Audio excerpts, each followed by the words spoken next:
आपण पाहत आहोत मल्टिप्लिकेशन. मल्टिप्लिकेशन म्हणजे गुणाकार. मल्टिप्लिकेशन हे मल्टिप्लिकेशन म्हणजे काय म्हणते का, मल्टिप्लिकेशनची व्याख्या काय आहे की बघा, एखादी संख्या आपण हे 5 अधिक 5 अधिक 5 अधिक 5 अधिक 5 अधिक 5 जर केली तर काय झालं, 5 5 5 5 5 5 किती झालं, यांची बेरीज झाली 30.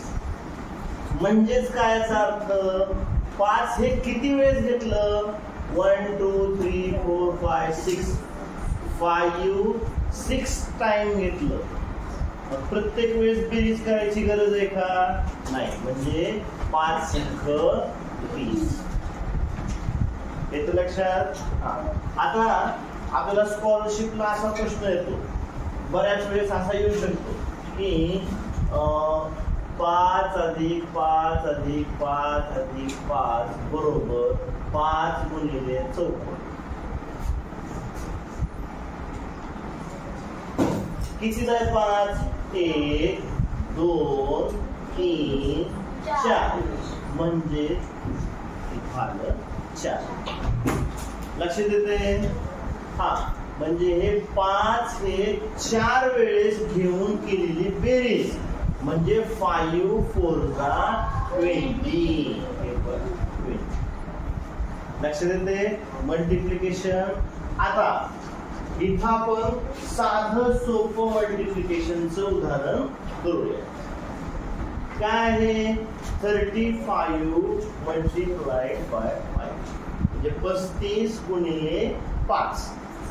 आता आपण काय करतो, 5 5 25 हे 25. आता इथले 2 हातची इथं वर देतो. आता हे का देतो, हे का द्यायचं, तर इथं काय झालेलं आहे, टेन्स तयार झालेला आहे. 25 हा आहे युनिटचा कप्पा, एककाचा कप्पा आहे. एककामध्ये दशकाचं काय काम, म्हणून हा इथला दशक काय केला, इथं दिला म्हणजे टेन्स मध्ये दिला. इथं फक्त युनिट्सच ठेवलं, एककच ठेवलं आणि दशक इकडं त्याच्या घरामध्ये पाठवून दिलेलं. आता ह्या 5 न 3 दशकाला गुणायचं आहे. 5 त्रिक 15 15 आणि हे 2 17 हे 17 झालं. आता हे आपण 2 खोडून टाकू. हे मी पुसलो. काय झालं, 5 7 1. मग इथं एक 100 तयार झालेला आहे. युनिट्स टेन्स हंड्रेड्स तयार झाले की नाही. मग हंड्रेड्सला याच्या घरात टाकू ना. म्हणजे एक हातचा इकडं दिला, हंड्रेड्सचा इकडं काहीच नाही, इथं आला. हंड्रेड्सला हंड्रेडच्या कप्प्यामध्ये पाठवून दिलेलं आहे, त्याच्या घरामध्ये पाठवून दिलेलं आहे. आणि हे समजा तोडून टाकलं तर 175. हे तुम्हाला समजण्यासाठी सांगायला लागलो.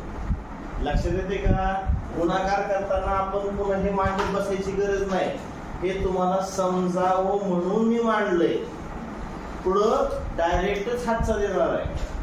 हातचा म्हणजे काय, बॉरोइंग म्हणजे काय, नेमकं ते आपल्याला समजलं पाहिजे.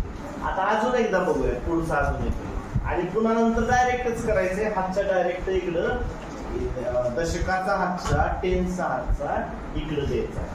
आता 8 सती 56 ते 56 लिहिलं.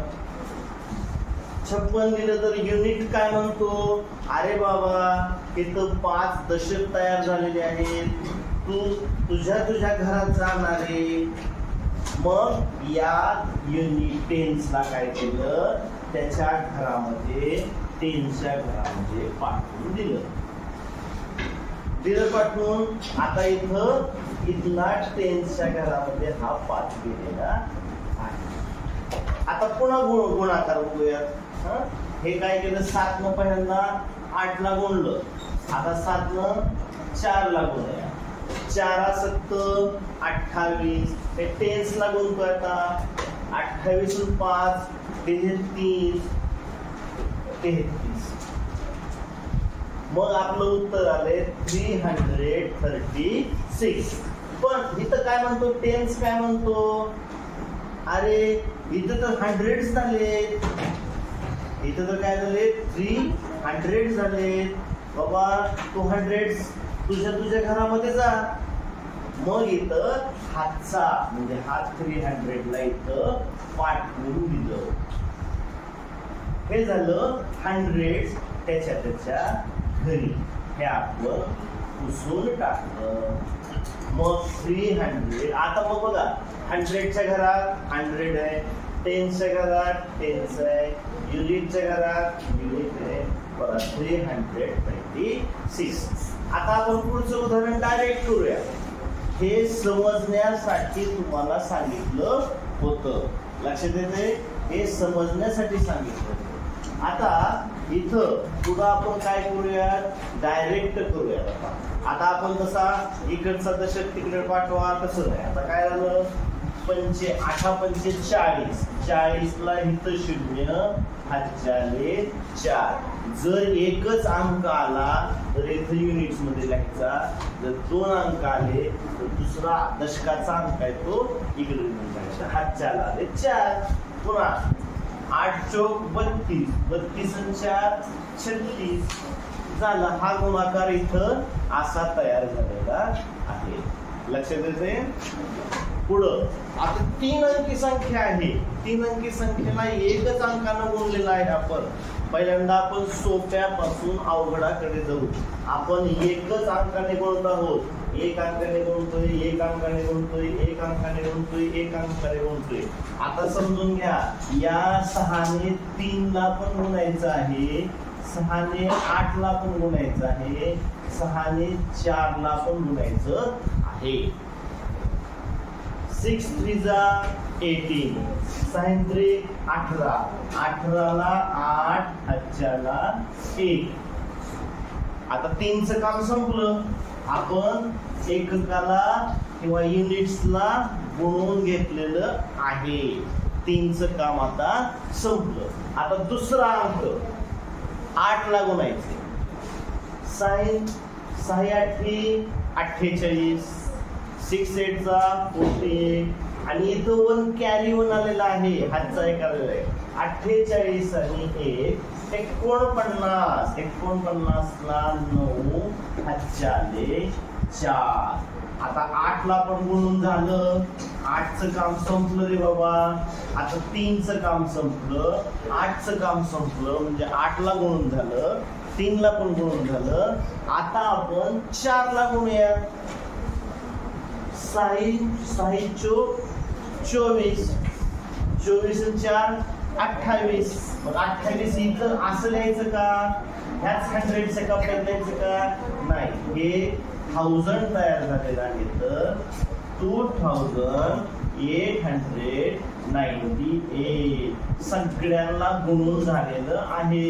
आपण 3 ला पण गुणलं, 3 ला गुणलं, 8 ला गुणलं, 4 ला गुणलं आणि आपला गुणाकार इथं संपलेला आहे, लक्षात येते. आता आपल्याला बऱ्याच वेळेस वर्ड्स प्रॉब्लेम मध्ये अडचण येतो. वर्ड्स प्रॉब्लेम मध्ये ऍडिशन करायची, सबट्रॅक्शन करायची का मल्टिप्लिकेशन करायचे का डिव्हिजन करायचं, हे आपल्याला समजत नाही. बऱ्याच वेळेस आपण अर्थ काढायला शिकायचं आहे. हे बघा काय अर्थ काढायचा. अमीनाबाई, जोपर्यंत तुम्हाला हे वाचता येणार नाही, त्याचा अर्थ काढता येणार नाही, त्याचे शब्द पाठ नसतील, तोपर्यंत तुम्हाला ह्या गणिताचं उत्तर काढता येणार नाही. आधी अमीनाबाई वॉट याचा अर्थ वर लिहून टाका लगेच. बायचा भूतकाळ आहे, बाय विकत घेणे, आणि आपण पाठच कराय. वॉट म्हणजे विकत घेतले. हा आता काय म्हणू आपण, एक एक शब्दानं जाऊ, शब्दानं वाक्य म्हणू. अमीनाबाई विकत घेतले, म्हणजे अमीनाबाईंनी विकत घेतले 6 काहीतरी विकत घेतले. पुन्हा पुढचा कॅरेट्स, क्रेट्स माहित आहे, ते सामान ठेवायचं असतं बघा, आहे की नाही. बटाटे, टोमॅटो वगैरे त्याच्यात ठेवतात, किंवा सफरचंद ठेवतात, फळं ठेवतात, असं प्लास्टिकचं असतं, त्याला साईडला असतं. क्रेट्स जाळी असते, त्याचा अर्थ काय म्हणता येईल मग क्रेट्सला? बास्केट, बकेट, तसा त्याचा अर्थ येतो. पण चौकोनी बकेट तशी थोडक्यात, तशी क्रेट्स काय घेतले? अमीनाबाईंनी विकत घेतले 6 कॅरेट्स विकत घेतले. ऑफ म्हणजे चे, कशाचे विकत घेतले? ऍपलचे. याचा अर्थ लिहायची गरज नाही. अमीनाबाईंनी 6 कॅरेट्स ऍपलचे विकत घेतले. कळाले पर्यंत? आता ईच कॉस्टिंग, ईच म्हणजे प्रत्येक किंवा एक कॉस्ट, COST कॉस्ट म्हणजे किंमत. एकाची किंमत ₹325 इथून पूर्णविराम दिला. आता वाक्य काय बनतं? अमीनाबाईंनी 6 कॅरेट्स ऍपलचे विकत घेतले. एका कॅरेटची किंमत होती ₹325. हे झाली माहिती. गणिताचे दोन भाग पडतात, एक असती माहिती आणि दुसरा असतो प्रश्न. आपल्याला काय माहिती काढून झाली आपल्याला. अमीनाबाईंनी 1 कॅरेट, ईच म्हणजे प्रत्येक, म्हणजे 1 कॅरेट घेतले ₹325. ठीक आहे. आता how much did she pay altogether. आता हाऊ मच, हाऊ मच म्हणजे किती डिड शी पे म्हणजे पैसे देणे. फोन पे, पेटीएम आपण वापरतो. आता आपल्याला माहित आहे पे म्हणजे पैसे देणे, शी म्हणजे तिने किती पैसे ऑलटुगेदर एकत्रितपणे, तिनं एकत्रितपणे किती पैसे दिले. म्हणजे एकाचे 325, एकाचे 325, एकाचे 300, दुसऱ्याचे 325, तिसऱ्याचे 325, चौथ्याचे 325, पाचव्याचे 325, सहाव्याचे 325 असे दिले का? नाही. मग काय केले? 6चे एकदमच दिले, म्हणजे 325. 6 वेळेस बेरीज केली नाही, डायरेक्ट 325 × 6 अशा ह्यांचा गुणाकार केला. आणि काय केलं? त्यांना पैसे दिले. कसे दिले? किती दिले पैसे? आता आपण तिचा गुणाकार करू. आता इथं 6 पंचे 30 + 0, 8 3, 6 2 12, 12 3 15 5, 8 1, 6 3 18, 18 1 19. हा गुणाकार आपल्याला करता येतो. महत्वाची गोष्ट काय आहे? की मांडणी करणे. काय तर इथं काय येते? आपल्याला हे गणित समजलं पाहिजे. समजलं की उत्तर कळतं, है की नाही? समजलं की उत्तर कळतं. समजलंच नाही तर उत्तर कळणार नाही. म्हणून नीट समजून घ्या. आता पुढचा प्रश्न काय आहे? इफ म्हणजे काय? जर 1 सॅक म्हणजे पोते. जर 1 पोते, ऑफ म्हणजे चे, व्हीट म्हणजे गहू. जर 1 पोते गव्हाचे. आता काय म्हणलं? एवढंच वाक्य. आपण पूर्ण अर्थ काढत जात बसायचं नाही. थोडा अर्थ काढत गेला की आपल्याला समजेल.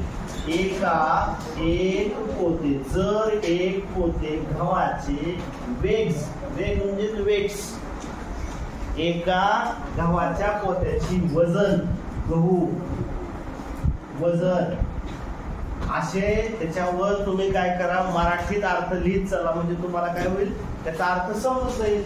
एका गव्हाच्या पोत्याचे वजन 53 किलोग्रॅम. हे बघा आता की 1 सॅक 53 kg. एका पोत्याचे वजन किती आहे? 53 kg आहे. आता हाऊ मच, इथून प्रश्न सुरुवात झाला. किती do 19 such sacks, सच म्हणजे तसल्याच, सच म्हणजे तसेच किंवा तसल्या, आणि ह्याचा इक्वलंट शब्द ईच पण आहे. ईच म्हणजे प्रत्येक, आणि सच म्हणजे तसल्याच सॅकचं वजन किती येईल? किती? 19 सॅकचं वजन किती येणार आहे? मग इथं काय येईल? Multiplication 53 into 90. समजा आता मला 19चा पाढा पाठ नाही, 9 पर्यंत तर पाढा आहे. आधी 9 न गुणूयात, है की नाही? आधी 9 न गुणूयात. 9 3 जा 27, 27 ला 7 कॅरी 2. 9 न 5 ला गुणूयात. 9 5 45, 45 आणि 2 47 झालं. आता 9चं काम संपलं, 9 न गुणून झालं. आता 1 न गुणायचं. 1 म्हणजे 1 नाही, 1 म्हणजे काय आहे? 10 आहे. 10 न गुणायचं म्हणल्यावर आधीच 1 0 देऊन टाकलं, है की नाही? 1 म्हणजे 1 नाही, 10 आहे. 1 3 ला गुणलं, 1 3 3, 1 5 5, आणि ह्या दोघांची बेरीज केली 7, 7 0, 1, 5 5 10, 1007 असं उत्तर आलेलं आहे. समजून घेऊन केलं तर अतिशय सोपं तुम्हाला जाणार आहे. लक्षात येते? समजलं? ओके, धन्यवाद. काय अडचण असली तर प्रश्न विचारत चला.